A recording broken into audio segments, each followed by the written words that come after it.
They're over 100 miles from land and their boat has just sunk. They'd be lost to the Mediterranean Sea if a Maltese spotter plane hadn't passed overhead. These rare pictures show the very start of yet another rescue effort to save illegal immigrants. They're Syrians fleeing their civil war, risking everything to get to Europe. The plane drops a life raft to help them over the coming hours.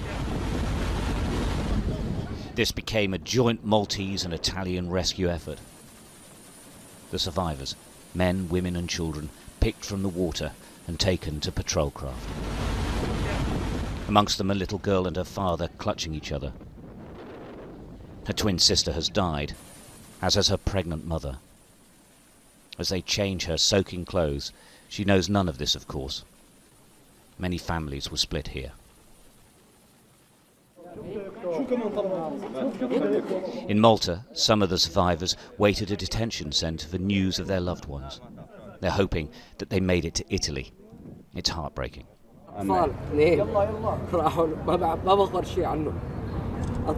Yes, he has two children, he doesn't know where they are. He wants to know whether they are dead or alive.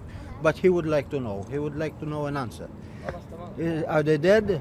If they're dead, it's finished. But if they're alive, he wants them to be reunited with him and his family.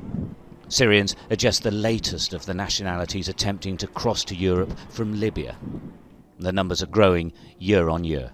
While the whole illegal immigrant issue is a massive headache for Europe, indeed, European nations will be discussing the whole problem this week.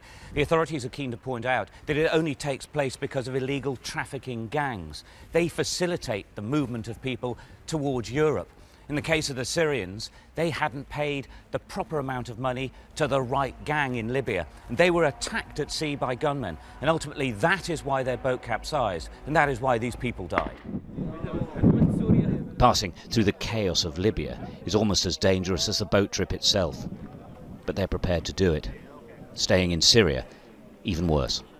For Syrians who might still try to make this trip, it is very dangerous. What do you say to them? It's very dangerous, but there are no choice. You have to take this choice. And will more people try, do you think? I think other people will try to do the same. While traffickers have willing migrants prepared to make this trip, there will inevitably be more tragic events in the Mediterranean Sea. And so far, the international community seems at a loss as to know what to do about it. Stuart Ramsey, Sky News, Malta.